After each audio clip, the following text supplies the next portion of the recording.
مفتی صاحب اسلام میں بیوی کے حقوق کیا ہیں؟ برائے مہربانی مختصر وضاحت کریں۔ پہلا حق یہ ہے کہ اس کو کے لیے مناسب گھر کا انتظام کرے۔ سمجھتے ہو؟ جس طرح کا گھر اس نے اپنے خاندان میں دیکھا ہے، آپ کی آمدن بھی دیکھی جائے گی اور اس کا خاندان بھی دیکھا جائے گا، تو اس کے حساب سے مناسب سا اس کو گھر دیا جائے، گیس بجلی کا بل دیا جائے۔ اگر وہ ایسے خاندان میں ہے کہ ان خاندان میں ایئر کنڈیشن کے بغیر رہنے کا رواج نہیں ہے، تو آپ کو ایئر کنڈیشن کا انتظام بھی بولتے کیوں نہیں کرنا پڑے گا، کیونکہ قرآن کہہ رہا عاشروہن بالمعروف، تو ہر ایک کا عرف دوسرے سے مختلف۔ اگر وہ ایسے خاندان سے تھی کہ ان کے ہاں ایئر کنڈیشن کے بغیر لڑکیاں گھروں میں گزارا نہیں کرتی تھیں، ایسے خاندان سے آئی ہے، تو گھر میں آپ کو پراپر اے سی کا انتظام بھی بولو نا کر کے دینا پڑے گا۔ اگر وہ ایسے خاندان سے آئی ہے کہ جس خاندان میں لڑکیاں گھروں کے کام خود نہیں کرتی بلکہ نوکر رکھے ہوئے ہوتے ہیں، بعض بڑے مالدار لوگ ہوتے ہیں ان کے ہاں لڑکیوں کا کام سوائے میک اپ اور بیوٹی پارلر کے کچھ بھی نہیں ہوتا، وہاں سارے کام کس نے سنبھالے ہوئے ہوتے ہیں؟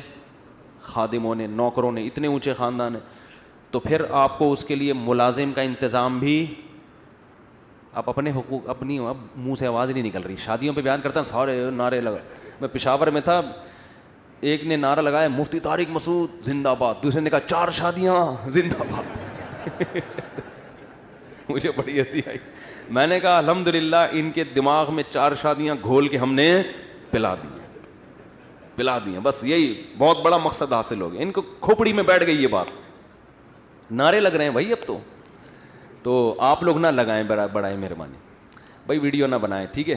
اچھا خیر، تو کیا تھا، تو اگر وہ ایئر کنڈیشن میں رہنے کی عادت ہے اس کو، تو آپ کو اے سی کا انتظام کر کے دینا پڑے گا، اگر نہیں عادت ان کے گھر میں نہیں ہے تو پھر ضروری بھی نہیں، آپ پہ بھی لازم نہیں ہے۔ اگر ان کے گھر میں ملازم کام کیا کرتے تھے تو آپ کو ملازم کا انتظام کر کے دینا پڑے گا۔ اگر ان کے گھر میں رواج یہ تھا، اتنی اونچی فیملی ہے کہ بیویاں شوہروں کے لیے کھانا بولو نہیں پکاتی، بلکہ شوہر کے لیے بھی ملازم اور بیگم کے لیے بھی باہر سے، یہ سسٹم تھا، تو پھر آپ بھی اس سے کھانا بولتے کیوں نہیں پکوا، لیکن نارملی ایسا ہوتا نہیں ہے۔ نارملی درمیانے درجے کے جو خاندان ہوتے ہیں اس میں یہی ہوتا ہے کہ لڑکیاں گھروں کے کام کرتی ہیں، تو اس خاندان سے آئی ہے تو اس کو آپ کی خدمت بھی کرنی پڑے گی۔ سمجھتے ہو کہ نہیں سمجھتے؟ تو عاشروہن بالمعروف میں کیا دیکھا جائے گا؟ عرف کو، کہ اس لڑکی کے خاندان میں عرف کیا ہے، تو اسی وجہ سے کہتے ہیں کہ جب آپ شادی کرو تو تھوڑا سا اپنی حیثیت سے کم لوگوں میں کیا کرو، تاکہ آپ پر جو حقوق کا برڈن آئے وہ آپ آسانی سے ادا کر سکو۔ جب رشتہ لینے کے لیے جاتے ہیں تو دکان پکوڑوں کی ہوتی ہے، باتیں وہاں بیٹھ کے کروڑوں کی کر رہے ہوتے ہیں تاکہ ہائی پروفائل رشتہ ملے، یہ نہیں پتا ہوتا کہ اس کو افورڈ کرنا غریب آدمی کا کام نہیں ہے، تو جتنی چادر ہے نا اتنی چادر دیکھ کے پاؤں پھیلاؤ۔ سمجھتے ہو کہ نہیں سمجھتے؟ تو خلاصہ یہ کہ اس کو گھر پرووائڈ کرنا، گیس بجلی کا بل دینا، یہ کس کی ذمہ داری ہے؟ آپ کی۔ اگر آپ نے اس کو الگ کمرہ دیا پھر بھی ساس اور نند کی بے جا مداخلت ہے، ایک مداخلت بے جا نہیں ہوتی، جائز مداخلت ہوتی ہے، ایک ہے بے جا۔ بے جا کا کیا مطلب ہے؟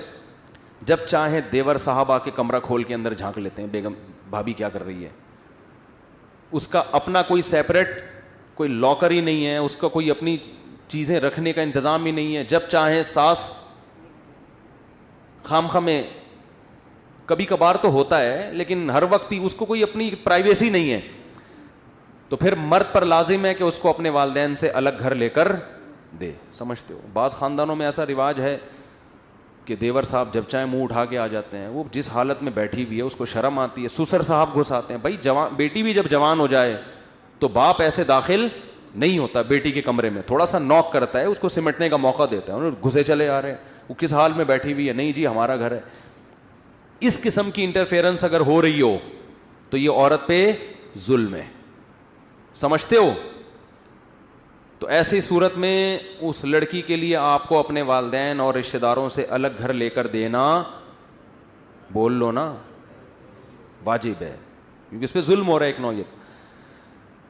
اور اگر اس طرح کا نہیں ہے حساب کتاب, نارمل جیسے سب گھر رہتے ہیں, تو پھر الگ کمرہ اور سیپریٹ اس کو جو اٹیچ باتھ روم جو ہمارے یہاں ہوتا ہے, اتنا پھر کافی ہے. لیکن اگر ظلم ہو رہا ہے اس کے اوپر دیوروں کی طرف سے, اس سے کام اتنا نہ لیا جائے جو اس کی حیثیت سے زیادہ ہو. بعض خاندانوں میں دیکھا ہے کہ 5 دیور ہیں, سب کے کپڑے دھونا ایک اکلوتی بھابھی کے ذمے, سب کا کھانا پکانا اس اکلوتی. دیہاتوں میں, گاؤں دیہاتوں میں بہت ہوتا ہے یہ, تو یہ بھی ظلم ہے.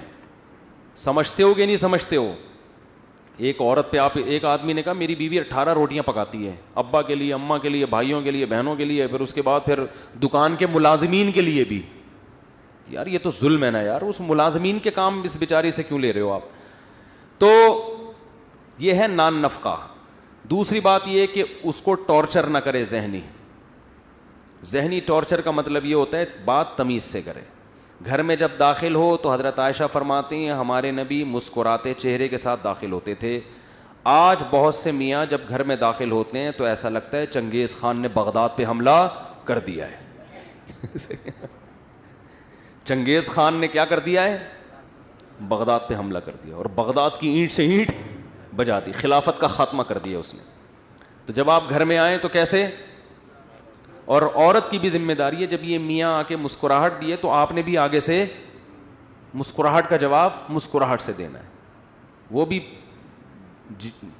جلی اور ٹھنی بیٹھی بھی ہوتی ہے, یہ کوئی ٹائم ہے آنے کا؟ وہ یہیں سے پڈا شروع ہو جاتا ہے. تو محبت کا کبھی کبھار اس سے اظہار کرے. ہمارے نبی امی عائشہ جہاں سے پانی پیا کرتی تھیں گلاس میں, برتن میں, ہمارے نبی بھی وہیں سے منہ لگا کے پانی پیتے تھے. سمجھتے ہو؟ اور تھوڑی بہت اس کی خامیوں کو مرد کیا کرے؟ برداشت. کیونکہ نبی کی صحیح حدیث ہے کہ عورت پوری سیدھی نہیں ہو سکتی, اس کی خامیوں کو برداشت کرو گے تو گھر چلے گا.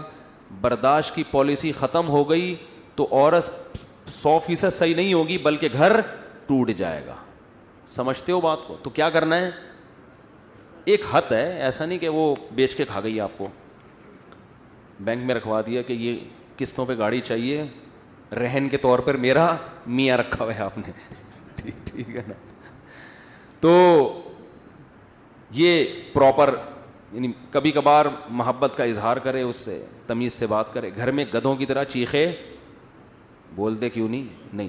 ایک آخری بات میں اہم کر دوں, اگر اس میں کوئی عیب ہے تنزیہ لہجے میں اس کی اصلاح نہ کرے. یہ بہت بڑا فالٹ ہے آج کل مارکیٹ میں. مثال کے طور پر کھانا نہیں پکانا آتا تو اس کا طریقہ یہ ہے کہ تم نے کھانا بہت اچھا بنایا ہے, تھوڑا سا یوٹیوب پہ سرچ کرو اور اچھا بنا سکتی ہو. آئی بس. لیکن ہوتا کیا ہے, تمہارے ماں باپ نے کھانا پکانا نہیں سکھایا تمہیں, یہ کیا بنا کے لے آئی. اور سانسیں یہ کام ماشاء اللہ, سوائے ان سانسوں کے جو میرا بیان نہیں سن رہی, سوری, جو میرا بیان سن رہی ہیں, الٹا ہو گیا,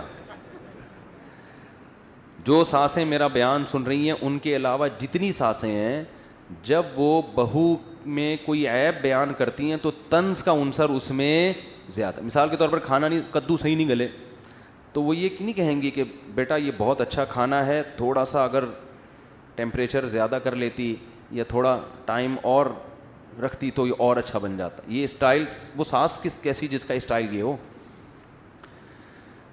وہ پھر ساس نہیں ہے. اس کا اسٹائل یہ ہوتا ہے لگتا ہے تمہارے ماں باپ نے تمہیں کدو پکانا بھی نہیں, اب یہ بھی ہمیں ہی کرنا پڑے گا. وہ جل بھن کے نا اس کے دھواں نکلنا شروع ہو جاتا ہے بہو کے. یہاں سے اختلافات کا آغاز شروع. تو وہ بیچاری شریف شرفا ہوگی تو چپ رہے گی, اور اگر پڑھی لکھی ہے, کانفیڈنس ہے اس میں, تو ساس کو بھی اینٹ کا جواب پتھر سے کریں. اچھا تمہاری ماں نے سکھا دیا ہوگا, ہم تو بے وقوف ہیں, ہمیں تو کچھ بھی نہیں آتا. یہی کہے گی, ہاں تمہاری ماں نے تمہیں بہت کچھ سکھایا, ہم تو کیا ہیں, بے وقوف ہیں. یہ پھر اٹھا کے پلیٹ پھینکے گی, خود ہی پکاؤ, آئندہ میں نہیں پکا رہی, جاؤ. وہ جو مکھنچو ہے نا, جس نے میرے بیان سن کے شادی کی تھی, جب وہ شام کو گھر میں آئے گا تو کدو تو ویسے ہی نہیں گلے ہیں, وہ کھانا بھول جائے گا. پھر اماں سے پوچھے گا, ماں بتائے گی یہ اس نے مجھے بدتمیزی کی ہے, مجھے میری ماں کا تانا دیا ہے اس کو. اول ایک تو غلطی کی, کدو نہیں صحیح پکائے, گلائے نہیں, اوپر سے سوری کرنے کے بجائے کیا کر رہی ہے, پلیٹیں اٹھا اٹھا کے پھینک رہی ہے. وہ غیرت میں آئے گا, میری ماں جس نے مجھے جنا, جس نے مجھے دودھ پلایا ہے, جس کے مجھ پر احسانات, اور یہ آج جمعہ 8 دن نہیں ہوئی, یہ چاہتی ہے کہ میری ماں سے بدسلوکی کرے. یہ پہلے ہی چنگیز خان بن کے آیا تھا, اب یہ ہلاکو خان کو بھی ساتھ لے کے بیوی کے کمرے پہ اٹیک کرے گا. یہ کیا پڑا ہوا ہے دیواروں کے اوپر, یہ کیا ہے, یہ تماشا بنایا ہوا ہے. وہ یہ دیکھے گی کہ ایک تو میری ساس نے پہلے طنز کیا, اوپر سے میرے شوہر کو بھی میرے خلاف ورغلا رہی ہے, تو وہ دلائل کی دنیا میں جواب نہیں دے گی, وہ اپنی ساس کی کیا ہو جائے گی, دشمن. ابھی اس نے کدو کی پلیٹ پھینکی تھی, پورا پریشر کوکر اٹھا کے شوہر کے سر پہ جا کے پھوڑ دے گی. پھر شوہر مجھ سے پوچھے گا یہ کیا ہو رہا ہے مفتی صاحب, گھریلو مسائل حل نہیں ہو رہے, تو میں اس سے کہوں گا میں نے کہا تھا کہ جب شادی کرو تو گھر میں ہیلمٹ پہن کے جاؤ. میں پہلے ہی کہہ چکا ہوں کہ گھر میں کیا پہن کے جایا کرو, ہیلمٹ. یہ تمہارا قصور ہے, تمہارا جو سر پریشر کوکر سے پھٹا ہے اس کی وجہ کیا ہے, تمہارے پاس اچھی کمپنی کا ہیلمٹ نہیں ہے. اب کسی کا باپ بھی خدا کی قسم بیٹھ کے حل نہیں کر سکتا کہ اس میں غلطی میری ماں کی تھی یا میری بیوی کی. خدا نے آج تک ایسا کوئی مخلوق پیدا, کیونکہ ادھر سے اس کی سنو گے اس کی سنو گے, آپ کو پتہ ہی نہیں چلے گا پہل کس نے کی ہے. چڑھ چڑھ پڑ پڑ, ادھر سے یہ ادھر سے, پھر گالیاں مجھے دیتے ہیں کہ یار انہوں نے ترغیب دی تھی, یہ ہمارے گھر میں ہو رہا ہے. تو جب طنزیہ کلام شروع ہوتا ہے نا, طنز, تو معاشرے میں اصلاح بولو نہیں. اور ساسوں کی ہے حالت دیکھو, ان کو چاہیے ماڈرن لڑکیاں پڑھی لکھی, اور گھر کے کام ان سے ایسے کروانے ہیں جیسے گاؤں دیہات کی ان پڑھ لڑکیوں سے ہوتے ہیں. تو جب ماڈرن لڑکی لاؤ گے تو وہ شکر کرو کدو گلا دی, جتنے گلائے ہیں اتنے بھی نہیں گلاتی ہو. تو اگر یہی تھا تو آپ لے آتی کسی دیہاتی کو, اپنی بھتیجی کو, اپنی بھانجی کو, وہ جو بیچاری کہیں رہتی ہے دیہات کی اچھی بھلی خدمت گزار, اس کو لے کے آتے. تو اس لیے جب ایسا معاملہ ہو رہا ہو تو ہم کہتے ہیں بھائی بیگم کو ماں سے کیا کر دو, بولو الگ کر دو. پھر ماں سے بھی محبت سے ملو اور بیگم سے ملو, ان کا آپس میں کنیکشن نہیں ہونے دو. اماں کو تھوڑے تھوڑے دنوں میں بلایا کرو, بیگم کو بولا کرو کدو گلاؤ, میں خود چیک کروں گا گلے کہ نہیں گلے. اماں کی خدمت کرو, اماں یہاں آئیں گی, پھر اماں اپنے گھر میں, ہم اپنے گھر میں. روزانہ خود اماں سے جا کے مل لیا کرو.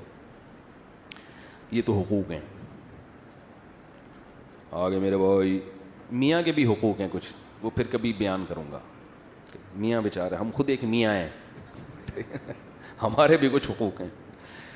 مرکز دین و ایمان, مرکز دین و ایمان, مرکز دین و ایمان, مرکز دین و ایمان.